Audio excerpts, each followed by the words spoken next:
Welcome back to the channel, guys. Thank you for tuning in. So how do you overcome procrastination? So there are two things that have helped me tremendously with dealing with this issue, right?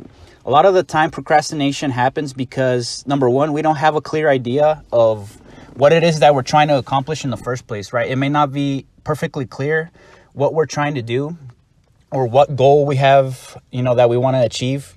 So that's the first thing. Have a clear idea of what needs to be done, right? Exactly what needs to be done, not some wishy-washy idea of what you need to do, but have everything really planned out and clear of what you're trying to do. That will give you a target, right? So procrastination, at least in my experience, a lot of the time happens because I'm way too in my head and I'm not taking enough action, right? I'm thinking about what I need to do, how the task seems so big and insurmountable. I make it a lot bigger than it is in reality, right? I'm thinking about all the things that I need to accomplish, all the things that I need to work on. And you can see how this slowly starts to snowball and can lead you to feeling overwhelmed, right? So that's the first piece of advice I would give you. Get out of your head and start taking action, right? And combine this with the second piece, which is break down the task into such small pieces, right? Into manageable pieces that don't overwhelm you at all. So for example, you might need to do some schoolwork, right? Let's say you need to do 30 minutes of studying and work on a homework assignment, right? That is in 4 parts. So you can break down the task and make it as small as possible. Obviously, some people will, break down the tasks into, a little bit more of a challenge, right? But you do what's comfortable for you. Break down the task into such a small task that it doesn't seem overwhelming for you. So for example, with the studying, you can say, I'm going to study for 5 minutes and just work on half of the first part of the homework assignment that I need to do, right? And then that's it. That's all I need to do.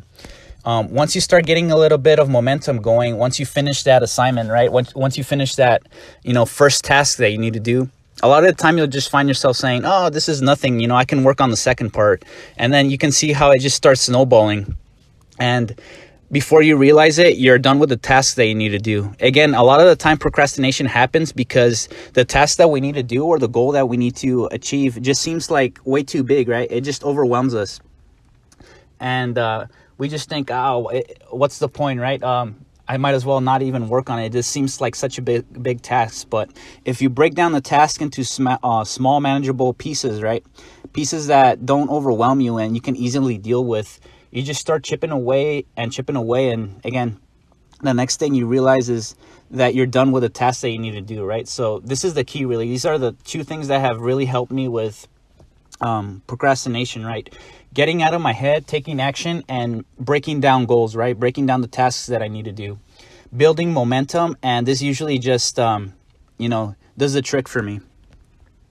Again, you need to have crystal clear. You need to have a crystal clear idea of what you want to accomplish in the first place, right? What are the most important tasks for you that day? Ask yourself, if I were to achieve this one thing in my day, would I be satisfied with my day? Don't put off the things that you are really important and that you need to be working on, right? Don't fill your time and spend your energy on busy work, right? Work that seems like it's productive, but it's not really focusing on what you really need to do, right? So have a clear idea of the things that are really important for you to take care of for that day. And, make a priority list, have a clear goal of what you want to do for that day. And again, just get out of your head, start taking action and break down the goals into smaller goals, right? Smaller tasks. So if you made it this far in the video, I thank you so much for listening. Hopefully something in this video is of use to you. If you're new to the channel, welcome. I make videos on self-improvement, on life advice. I occasionally ramble and rant about random topics like anime, movies, television shows. If you are interested in hearing about that sort of thing, if you're interested in those topics, welcome to the channel. Once again, thank you so much for tuning in, and I'll see you in the next video.